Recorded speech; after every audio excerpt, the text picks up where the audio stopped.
Pourquoi avoir choisi Eca-Formation et qu'est-ce que tu as pensé de la formation?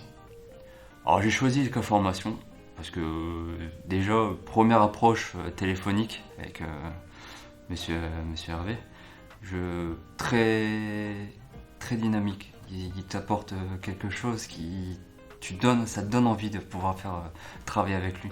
Donc déjà, rien que la première approche, ça apporte beaucoup. Et je me suis dit, ouais, je veux pouvoir faire cette formation chez Eca-Formation. Qu'est-ce que tu en as pensé de cette formation? On apprend beaucoup de choses, que ce soit sur les températures, sur les greffons, sur la manière de travailler avec le tertiaire, le secondaire, le plaisir de transmettre ce qu'il a appris pendant la carrière, parce que Hervé, il a la connaissance du travail, du terrain, et il nous apporte cette connaissance. Et c'est génial parce que il te donne cette connaissance et toi tu l'apprends plus derrière, et il te donne envie. Quand il te parle, il te donne envie, il y a une dynamique, il anime tout. Il anime tout, il est là, il parle avec toi, il nous donne envie de pouvoir travailler dans la santé et justement le transport de sang et d'organes. Qu'est-ce que la formation t'a apporté, puisqu'aujourd'hui tu as commencé à travailler dans une entreprise de transport de sang? Dans ton travail, du coup, comment ça se passe? Ça se passe très bien. J'ai pu mettre en avant ce que j'avais appris en formation et tout ce qui était les températures, les produits, tout ce qui nous apprend en formation, on le voit sur le terrain directement et ça nous apporte beaucoup. On a moins de stress, moins de difficultés à comprendre ce qu'il nous donne en main et c'est un plus, c'est un bon plus. Comment tu as pu postuler? Grâce à Hervé qui m'a donné un gentil coup de pouce là.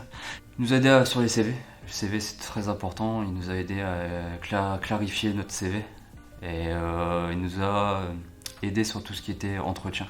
Donc il nous a pris individuellement et il nous a aidé à bien communiquer au niveau de l'entretien, bien se mettre au niveau de l'entretien et se mettre en avant. Il s'est écoulé combien de temps entre la formation et le moment où tu as commencé à travailler?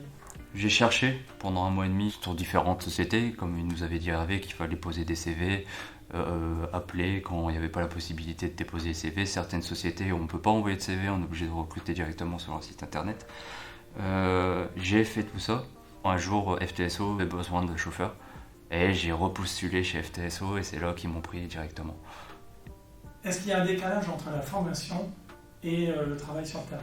Pas tant que ça, non. Ce que Hervé nous apprend, c'est l'emballage du tertiaire, la mise, les alcals, la température, respecter les températures. Et non, il n'y a pas tant de différence. Ce qu'il nous apprend, c'est tu le retrouves au boulot directement. Et t'es pas perdu. T'es pas perdu. Ce stress-là, en fait, tu l'oublies. Parce que t'es pas perdu au niveau de tes températures. Tu sais que ton plus 22, tu le mets en plus 22. Et tu fais attention à l'étiquetage. Et ça se passe tranquille. J'adore mon métier maintenant. Merci beaucoup, Thomas. De rien.